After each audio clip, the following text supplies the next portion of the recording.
Bienvenue dans ce micro-podcast. La psychologie sociale expérimentale sait depuis longtemps que le simple fait de sourire fait s'accroître le sentiment de bien-être en nous. Finalement, quand je suis heureux, je souris, et si je souris, je me sens heureux, en tout cas plus heureux que si je ne souris pas. En formation, j'ai souvent la chance d'accompagner les apprenants dans leur préparation de présentation devant le jury. Comme tout examen, tu t'en doutes, les apprenants sont stressés et désemparés. Certains même perdent complètement leurs moyens lorsqu'on leur demande de faire une démonstration de leur présentation à l'oral. Amy Cuddy, une psychologue sociale américaine, a étudié l'influence que pouvaient avoir nos comportements non-verbaux sur nous-mêmes.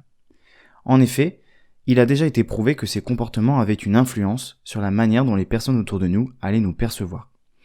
Selon notre posture, la manière de regarder ou de parler, notre vis-à-vis tirera rapidement une conclusion sur notre manière d'être, si l'on est timide, réservé ou en manque de confiance par exemple, ou tout l'inverse.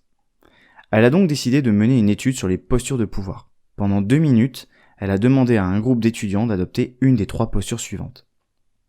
La première consistait à mettre les poings sur les hanches, bomber le torse, lever le menton et d'être fier. C'est finalement la posture de Superman ou de Wonder Woman. La seconde consistait à s'asseoir dans une chaise et mettre les pieds sur le bureau, affalé dans la chaise et sûr de soi, comme Al Pacino dans Scarface.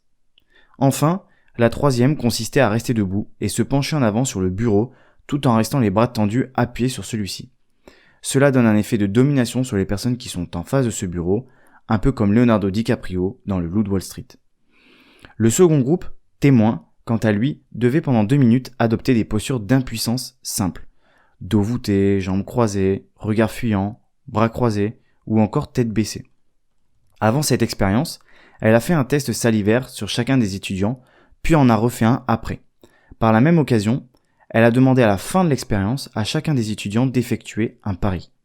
Résultat, dans le premier groupe, 86% des étudiants ont accepté le pari, contre 60% dans le second groupe avec les postures d'impuissance.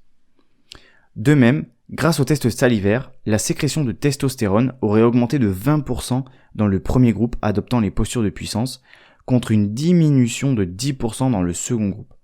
Rappelons que la testostérone est une hormone sécrétée chez l'homme en plus grande quantité que chez la femme, responsable de beaucoup de choses, et dans le cas de cette expérience, de la confiance en soi. Le test salivaire a aussi permis de tester le taux de cortisol, hormone du stress, qui a été pour le premier groupe diminué de 25%, contre une augmentation de 15% dans le second groupe adoptant les postures d'impuissance.